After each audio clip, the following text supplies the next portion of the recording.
yang saya tuliskan dibanding saya mengucapkan kalimat seperti ini.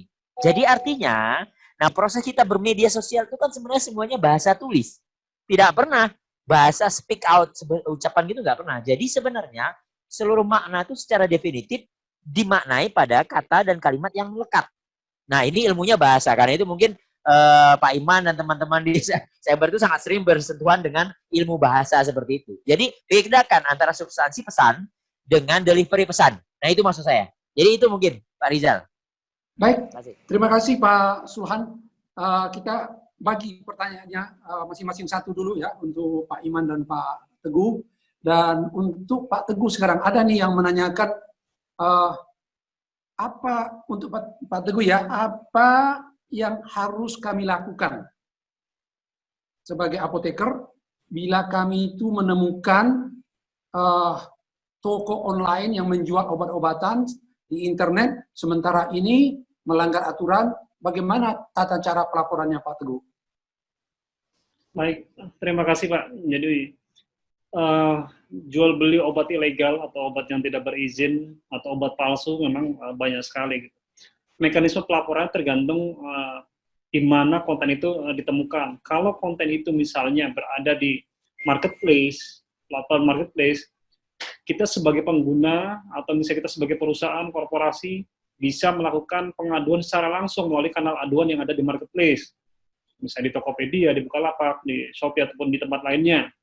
Kalau kontennya tidak berada di marketplace, sebetulnya bisa dilakukan pengaduan melalui kanal resmi dari BPOM. Nanti BPOM akan melakukan investigasi dari aduan-aduan yang masuk di masyarakat, kemudian BPOM tentukan apakah ini naik ke ranah penyidikan terkait dengan jual beli ilegal atau masuk langkah-langkah preventif. Kalau masuk langkah preventif, yang dilakukan BPOM adalah melakukan blokir. Blokirnya bisa blokir akun, bisa blokir situs. Nanti surat permohonan blokir tadi dari BPOM dikirim oleh Kominfo. Kominfo tidak melakukan analisa lagi atau investigasi lagi, langsung melakukan blokir, baik itu akun maupun situs yang diajukan oleh BPOM. Nah, itu sebetulnya prosedur singkatnya. Yang penting adalah buktinya harus disampaikan dengan lengkap. Bukti bisa berupa capture dan link dari tempat di mana obat tersebut dijual. Begitu, Pak. Baik, terima kasih Pak Teguh. Semoga sejawat yang mengajukan pertanyaan ini dapat menangkap jawaban yang diberikan oleh Pak Teguh. Saya rasa cukup clear dan jelas. Sekarang kita lanjutkan dengan pertanyaan yang ditujukan ini untuk Pak Iman. Ya, dan pertanyaannya ini cukup bagus, saya rasa mungkin banyak mewakili apa yang mau ditanyakan oleh teman-teman. Buat Pak Iman, apa syarat dan bagaimana prosedur untuk bisa melaporkan pembuat konten yang berisi muatan cenderung sebagai fitnah atau bersifat provokatif ke ranah hukum? Monggo Pak Iman, mau dijawab ya. Baik, terima kasih. Bagi Bapak Ibu yang merasa bahwa terganggu dengan konten yang terkirim dan itu bersifat negatif, itu bisa langsung datang ke kantor kepolisian terdekat di Polda. Di Polda itu, di masing-masing Polda kami sudah ada yang disebut subdirektorat siber di bawah Direktorat Krimsus, di bawah Direktorat Kriminal Khusus untuk masing-masing Polda. Kalau untuk di Bareskrim bisa langsung datang ke Direktorat Siber Bareskrim.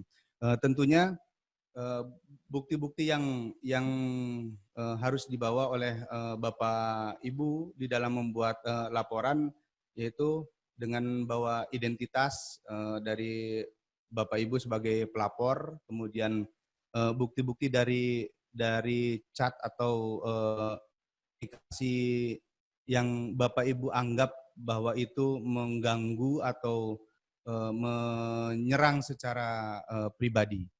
Itu saja, nanti tinggal nanti dari kami di SPKT atau Sentra Pelayanan Kepolisian Terpadu akan menerima Bapak Ibu dan membuat pelaporan, serta terakhir Bapak Ibu akan menerima bukti tanda pelaporan dari Bapak Ibu bahwa laporannya sudah diterima oleh kepolisian. Terima kasih. Terima kasih Pak Iman. Semoga sejawat yang menanyakan ini tadi bisa menangkap apa penjelasan yang diberikan oleh Pak Imam. Sekarang sesi yang kedua saya balik, jadi Pak Iman yang sekarang kita berikan kesempatan untuk menjawab pertanyaan yang kedua. Dan ini juga penting juga pertanyaan dari sejawat ini. Untuk pelaporan konten negatif, apakah dapat dilakukan oleh dan atas nama organisasi, ataukah mesti berupa delik aduan oleh perseorangan dalam organisasi tersebut? Mohon Pak Iman bisa memberikan jawaban untuk pertanyaan ini. Silakan Pak Iman. Dalam hal konten yang berisi penyerangan terhadap pribadi, itu yang harus datang kepada petugas atau ke kantor kepolisian, yaitu yang bersangkutan. Itu ketika delik yang mengatur tentang perbuatannya itu adalah delik aduan. Namun pada delik umum itu boleh dikuasakan. Baik, terima kasih Pak Iman. Selanjutnya pertanyaannya kita tujukan untuk Pak Teguh. Ada pertanyaan dari sejawat kami, Pak Teguh, sebagai berikut. Pak Teguh Arifiadi, mungkin terbalik. Seorang customer yang kurang puas dalam mendapatkan pelayanan kesehatan, dapatkah mengeluarkan unggahan yang berisi kebencian dan amarah tentang pelayanan yang ia dapatkan? Apakah hal ini dapat dikategorikan melanggar Undang-Undang ITE? Silakan Pak Teguh. Baik, terima kasih. Jadi hak customer untuk komplain itu diatur dalam Undang-Undang Perlindungan Konsumen. Jadi konsumen atau customer berhak melakukan komplain. Mekanisme komplain di setiap layanan bisa beda-beda. Bisa secara langsung atau melalui kanal online atau melalui media lainnya. Dalam hal konsumen atau masyarakat, misalnya menyampaikan komplain melalui media sosial atau internet, secara hukum tidak melanggar, kecuali komplain tersebut dengan menuduhkan sesuatu terhadap seseorang. Jadi bukan pada produk, bukan pada badan hukumnya atau korporasinya, tapi menuduhkan sesuatu kepada seseorang terkait dengan komplainannya. Karena biar bagaimanapun bahwa salah satu cara cepat ya bagi para netizen untuk agar komplain mereka ditanggapi adalah dengan mengunggah di media sosial. Jadi prinsipnya tidak melanggar secara hukum, tapi mungkin secara etis apabila itu berkaitan dengan pribadi seseorang, berkaitan dengan reputasi dari perusahaan atau lain publik, ya alangkah baiknya melalui kanal yang sudah ada. Tapi jika kanal yang sudah ada telah dilakukan pengaduan, tidak ada jawaban, tidak ada komplain, tidak ada respon yang memadai atau sesuai dengan harapan, ya media sosial menjadi salah satu pilihan. Jadi meskipun tidak etis, tapi itu menjadi salah satu jalan untuk komplain atau tanggapan sanggahan kita bisa ditindaklanjuti dengan baik. Gitu.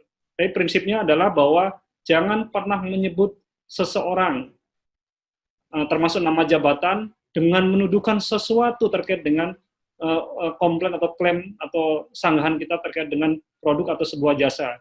Itu aja, terima kasih Pak. Ya, terima kasih Pak Teguh. Selanjutnya saya kembali ke Pak Sulhan. Ini ada pertanyaan Pak Sulhan seperti ini. Pak Sulhan, bagaimana apabila dengan memposting suatu keluhan di media sosial, justru responnya lebih cepat, mendapat tanggapan dari pihak terkait, daripada melakukan keluhan secara langsung, terutama yang terkait dengan pelayanan publik. Sederhananya, setelah itu segera diviralkan, solusinya didapat. Apakah ini dibenarkan menurut Undang-Undang ITE? Silakan Pak Sulhan, atau mungkin nanti dibantu juga Pak Teguh. Silakan Pak Sulhan. Iya, sebenarnya kunci pertanyaan terakhir itu ke Pak Teguh ya, tetapi it's okay bahwa kemudian ini bukan problem semata-mata kaitannya dengan niat atau keinginan untuk mendapatkan perhatian lebih, tapi ada kondisi, ada konteks kecepatan dari korporasi umpamanya yang berada di ranah publik untuk kemudian memberikan respon. Nah, seperti yang tadi sudah ditegaskan juga oleh Pak Teguh bahwa situasi kita di Indonesia itu kan baru. Jadi revolusi teknologi informasi, disruption 4.0 dan society 5.0 itu kan betul-betul baru ya. Hanya kemudian kita dihajar COVID ini menjadi lebih meloncat ya, jumping bagaimana kita berakrab dengan teknologi komunikasi dan informasi. Tetapi dalam